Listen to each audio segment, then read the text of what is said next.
warahmatullahi wabarakatuh. Perkenalkan, nama saya Salsabila Mumtaz dari Manajemen 18E.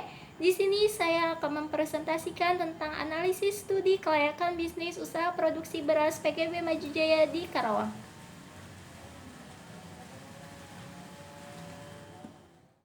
Di sini saya telah menyelesaikan tugas mata kuliah studi kelayakan bisnis yang diampu oleh Dr. Insinyur Uus Muhammad Darul Padi SEMM pada program studi manajemen Fakultas Ekonomi dan Bisnis Universitas Buana Perjuangan Karawang. Langsung saja ke materi pembahasan yang akan saya bahas. Di antaranya ada bab 1 identitas bisnis, bab 2 kajian aspek legal, bab 3 kajian pasar dan peluang pasar, bab 4 kajian teknis, teknologi dan operasional, bab 5 kajian aspek finansial, dan yang terakhir ada kesimpulan, daftar pustaka, dan testimoni. Bab 1 identitas bisnis. Profil perusahaan. Nama perusahaannya itu PGB Maju Jaya, alamatnya di Rengas Dengklok, Rengas Dengklok Utara, Kecamatan Rengas Dengklok, Kabupaten Karawang, Jawa Barat, 41352 Indonesia. Jenis usahanya itu perusahaan industri manufaktur. Kegiatan usahanya itu mengelola dan memproduksi gabah beras. Pemilik usahanya adalah Salsabila Mumtaz. Nomor telepon, alamat email, alamat website, dan opsionalnya bisa dilihat. Ada juga organisasinya, dimulai dari yang paling teratas yaitu ada pimpinan, di bawahnya ada manajer pabrik, di bawah manajer pabrik itu ada bagian-bagian, ada bagian gudang, bagian produksi, dan bagian ADM dan keuangan. Nah, lalu ada juga visi misi perusahaan, bisa dilihat visi misi perusahaan PGB Maju Jaya di sini.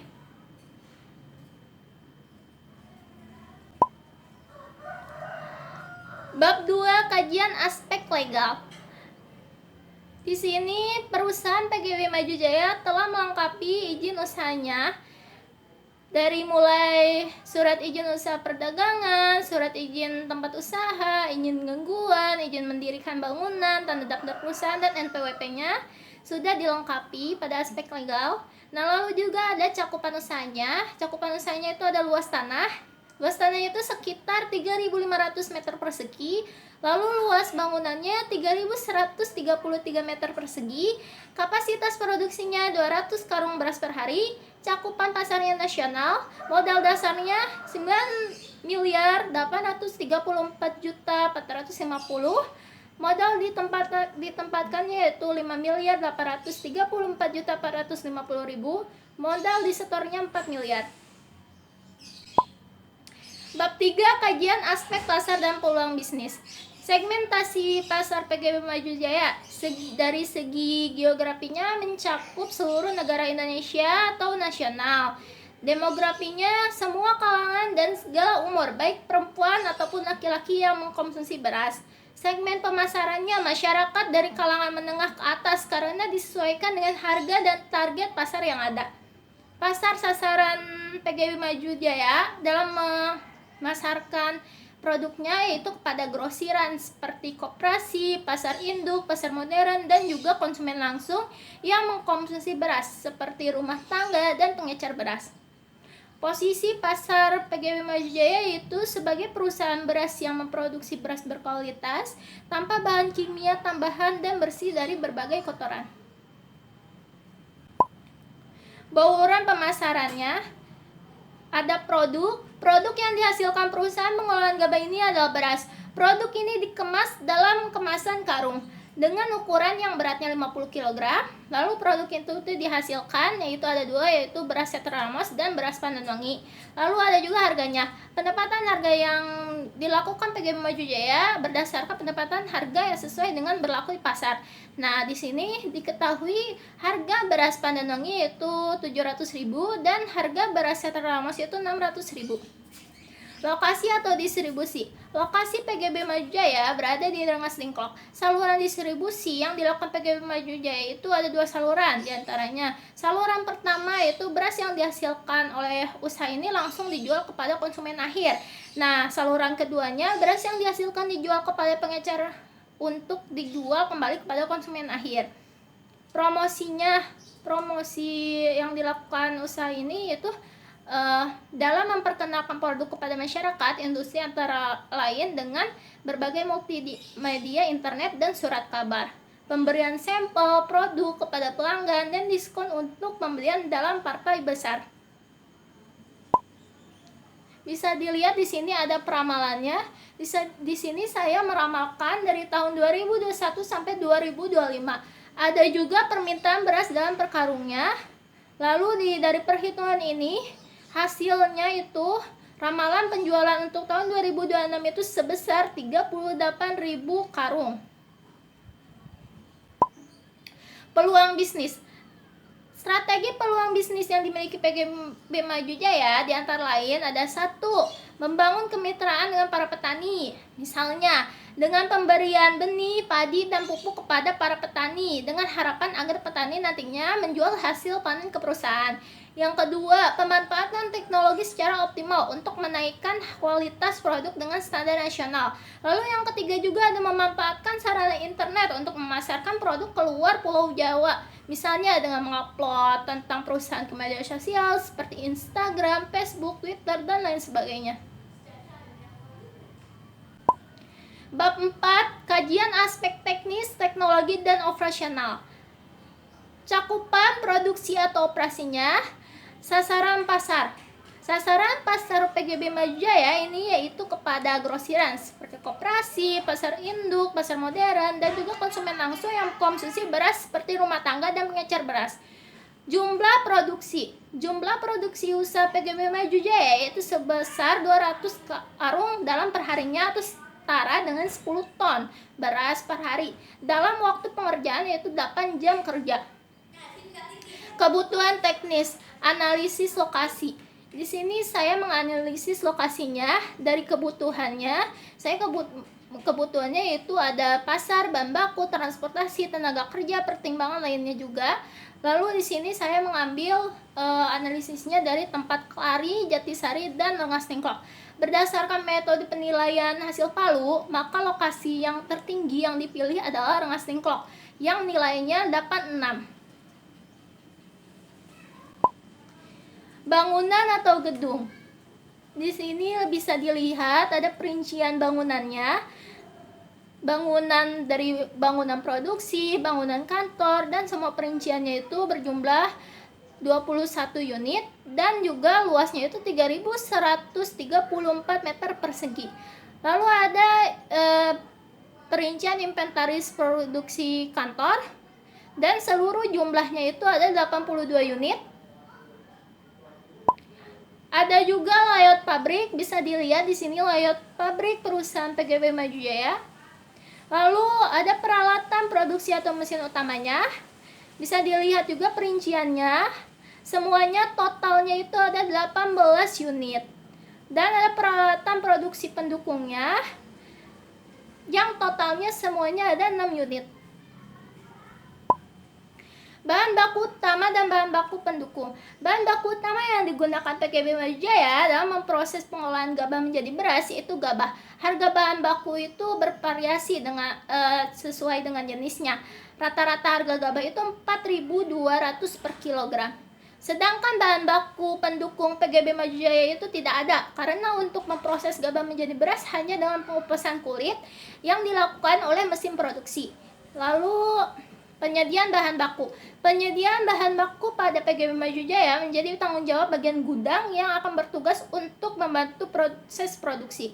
PGB Maju Jaya akan mencari bahan baku sebanyak-banyaknya dari para petani sekitar, mitra kerja, penggilingan, kelompok tani, dan lain-lain. PGB Maju Jaya memberhentikan pembelian bahan baku apabila gudang penyimpanan bahan baku sudah penuh. Nah, di sini juga ada proses produksinya. Proses produksi itu dimulai dari pengeringan gabahnya, lalu keduanya itu pemecahan kulit, ketiganya itu pemisahan pesak, keempatnya pemisahan gabah, kelimanya penyosohan, keenamnya degrading, ketujuhnya pembersihan, dan yang terakhir pengepakan. Ada juga siklus produksinya. Siklus produksi itu dimulai dari pembelian gabah yang ke petani sekitar, mitra kerja dan gaboktan. Lalu Pengeringannya itu ada 2 cara, yaitu jemur lantai 12 jam dan mesin dryer 9 jam dengan kapasitas 30 ton. Yang ketiga, proses pemecahan kulit sampai pengepakan. Dalam waktu 1 jam proses ini menghasilkan 2,5 ton beras. Nah, yang terakhir langsung ke penjualan. Penjualannya itu ke konsumen langsung seperti rumah tangga pengecer beras dan koperasi seperti koperasi, pasar induk, dan pasar modern. Ada juga tenaga kerjanya, bisa dilihat ini perincian tenaga kerjanya semuanya. Nah, dan total tenaga kerjanya semuanya ada 26.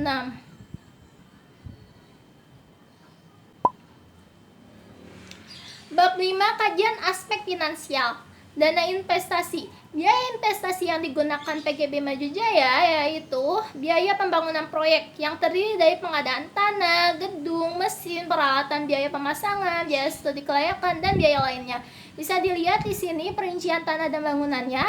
Total dari perincian ini semuanya berjumlah 4 miliar dan juga perincian inventaris kantornya. Total dari semuanya itu ada 92.600.000. Lalu di sini ada perincian mesin. Semuanya total di perincian ini 3.056.000.000 dan juga ada perincian alat transportasi. Semuanya totalnya 2.400.000.000 dan juga perincian biaya prainvestasi mulai dari biaya pembuatan studi, biaya pengurusan izin, dan totalnya itu 33.800.000. Nah, di sini perhitungan penyusutan bisa dilihat di sini. Semuanya disusutkan dari peralatan, mesin, kendaraan, dan semua total di penyusutan itu yaitu sebesar 1.628.530.000. Ada juga rekapitulasi biaya kebutuhan investasinya. Dari biaya prainvestasi total biayanya itu 33.800.000. Lalu biaya aktiva itu ada 2, yaitu aktiva tetap berwujud dan aktiva tetap tidak berwujud.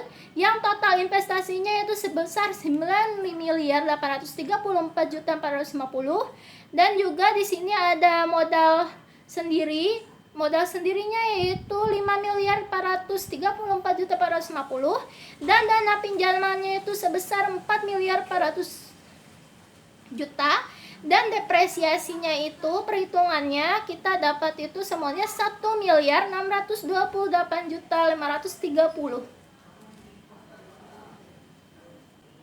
Perincian biaya operasionalnya bisa dilihat di sini perinciannya. Dari biaya gaji, bahan baku, biaya produksi, biaya pemasaran dan promosi, biaya instalasi dan umum, biaya perawatan, biaya transportasi, dan semuanya totalnya itu dalam per bulannya itu 1.129.000.000 dan total per tahunnya itu 13.548.000.000. Arus kas cash flow. Perhitungan arus kasnya diketahui kebutuhan investasinya yaitu 9.834.450.000 dan modal pinjamannya itu 4.400.000.000. Bunga banknya itu 20%, itu semuanya itu sebesar 880.000.000. Dan di sini ada perhitungan estimasi laba ruginya. Keterangannya dari tahun 2021 sampai 2025 itu diketahui pendapatannya itu meningkat dan hasil dari perhitungan itu mendapatkan yaitu 2021 yaitu sekitar 2.537.602.500 dan sampai ke tahun 2005 itu menghasilkan 3.976.702.500. Cash flow selama umur ekonomis. Di sini menghitung bisa diketahui yang dihitungnya dari tahun 2021 sampai 2005 dan dari perhitungan itu menghasilkan total add sebesar 16.285.762.500 dan kas bersihnya itu sebesar 24.428.412.500 dan pipa kas bersihnya itu sebesar 14.224.340.258. Sini perhitungannya penilaian kelayakan investasi. Perhitungannya itu dimulai dari payback periodnya. Bisa dilihat di sini dengan cara menghitung investasi dikurangi dengan kas bersih tahun ke-1 dan juga dari hasil itu dikurangi kas bersih tahun kedua dan menghasilkan 1.142.410.000. Nah, dari proyek tahun keempatnya itu 4 miliar sekian. Dengan dana yang dibutuhkan untuk menutupi kekurangan investasi itu kan 1 miliar lebih sekian. Nah, ini berarti waktu yang diperlukan untuk memperoleh dana sebesar 1 miliar sekian itu dalam tahun keempat. Bisa dilihat perhitungannya. Nah, dari perhitungan ini diketahui hasilnya itu 2,8 bulan atau dibulatkan 3 bulan. Dengan demikian, maka payback periodnya dari investasi yang diusulkan itu adalah 2 tahun 3 bulan. Maka investasi diterima karena itu kurang dari 5 tahun. Yang kedua, average rate of return. Perhitungannya rata-rata ED itu total ED dibagi sama umur ekonomis yang menghasilkan 3.257.152.500. Nah, dan terus perhitungan IRR-nya itu rata-rata ED dibagi investasi dikali 100% yang menghasilkan perhitungannya itu 34%. Yang ketiga, perhitungan net present value. Di sini perhitungannya tabelnya bisa dilihat ini sama dengan tabel arus kas yang tadi. Nah, perhitungannya itu total PP kas bersih dikurangi total PP investasi dan hasilnya itu 4.389.890.258. Hasil perhitungan tersebut menunjukkan bahwa atas dasar rate of return yang diinginkan PP dari projectnya lebih besar daripada PP investasi, yang berarti NPP-nya itu positif dan dapat diterima atau usaha dikatakan layak. Yang keempat, internal rate of return. Nah, di sini perhitungannya itu rata-rata ED itu dengan cara hitung total ED dibagi dengan umur ekonomis yang menghasilkan 3.257.152.500. Nah, dari sini perkiraan PP-nya yang dihitung investasi dibagi dengan rata-rata ED yang menghasilkan 3,01933. Hasil dari itu tuh kita cari di tabel A1 tahun kelima. Saya di sini mendapatkan di 30%. Secara subjektif diskon dikurangi 2% menjadi 28%, sehingga NPP-nya bisa dilihat dalam tabel di bawah itu. Nah, di sini menghasilkan PP kas bersih, PP investasi dan NPP-nya bisa dilihat di sini. Dan juga maka bunga yang digunakan adalah 28% dan 30%. Internal rate dapat dihitung sebagai berikut di slide selanjutnya. Selisih tingkat bunganya ada 28%, 30% dan 2% dari yang tadi. Nah, di sini selisih PP-nya itu dengan cara dihitungnya dengan dikurangi dan menghasilkan 489.932.577 dan juga selisih PP purchase dengan PP investasinya itu dikurangi sama dan menghasilkan 2.098.251.913. Di sini hasil dari selisih PP purchase dengan PP investasi dibagi dengan selisih PP dan dikali 100% menghasilkan 4,34%. Internal rate of return-nya 28% ditambah 4,34% menghasilkan 32,34%. Dari hitungan tersebut, maka batas maksimal tingkat bunga yang bisa digunakan untuk investasi tersebut yaitu sebesar 32,34%. Yang kelima ada profitability index. Di sini menghitungnya PPI itu menghitungnya dengan PP profit dibagi dengan PP investasi dan menghasilkan 1,4 3,44. Hasil perhitungan di atas diketahui bahwa kas masuk lebih besar dibandingkan dengan kas keluar. Jadi di sini maka bisa dapat diterima. Soalnya hasilnya itu lebih dari 1. Dan kesimpulan analisis kelayakan bisnis PGB Maju Jaya bisa dilihat dari tabelnya. Di sini alat ukurnya ada PP, ARR, NPP, IRR, dan PI. Hasil pengukurannya itu bisa dilihat. PP itu menghasilkan 2 tahun 3 bulan, standar pengukurannya itu 5 tahun, dan itu layak. Dan ARR-nya itu hasil pengukurannya 34%, standar pengukurannya itu 30%, dan itu layak.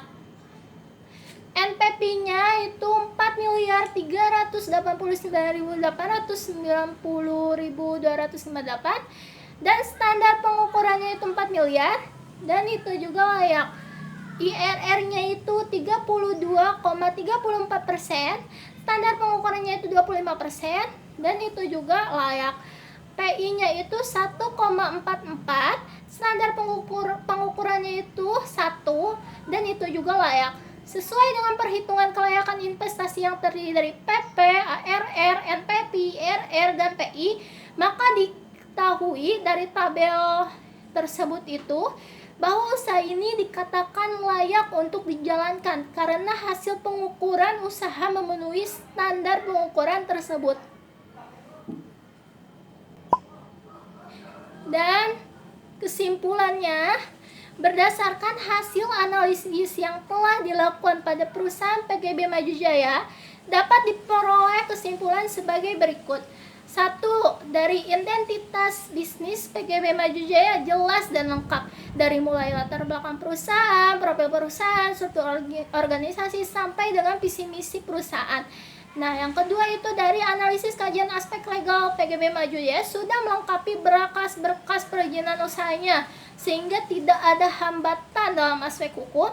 Yang ketiga dari analisis kajian aspek pasar dan peluang bisnisnya menjelaskan mengenai segmentasi pasar, pasar sasaran, posisi pasar, bauran pemasaran, ramalan jualan, dan peluang bisnis yang ada di PGB Maju Jaya, sehingga dapat diketahui peluang pasar PGB Maju Jaya berpeluang untuk memasarkan produknya ke berbagai pasar selain kepada masyarakat sekitar. Yang keempat, analisis kajian aspek teknis, teknologi, dan operasional menjelaskan mengenai rencana cakupan produksi atau operasi yang dibutuhkan teknis. Rencana tersebut telah dibuat mulai dari berapa jumlah produksinya, sasaran pasar, mesin, dan peralatan yang tepat untuk digunakan, serta tata letak dan lokasi yang baik untuk mendirikan sebuah bangunan.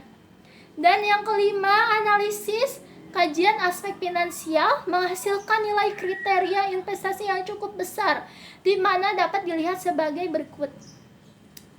Maka dapat dilihat di atas bahwa usaha ini layak untuk dijalankan karena hasil pengukuran usaha memenuhi standar pengukuran tersebut. Dari semua analisis kelayakan tersebut sudah menunjukkan bahwa usaha PGB Maju Jaya yang dikelola bisnisnya dikatakan layak untuk dijalankan.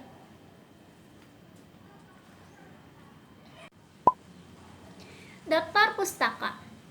Di sini saya mengambil dari referensi dari media internet, buku, dan juga dari jurnal. Bisa dilihat di sini. Ya, ada juga testimoni dari beberapa teman saya. Ada dari Darkina, Dian Lusianti, Pani Permatasari, Novi Susilawati, Rida Holifatur Rusda. Bisa dilihat testimoninya. Dan terima kasih yang sudah mentestimoni.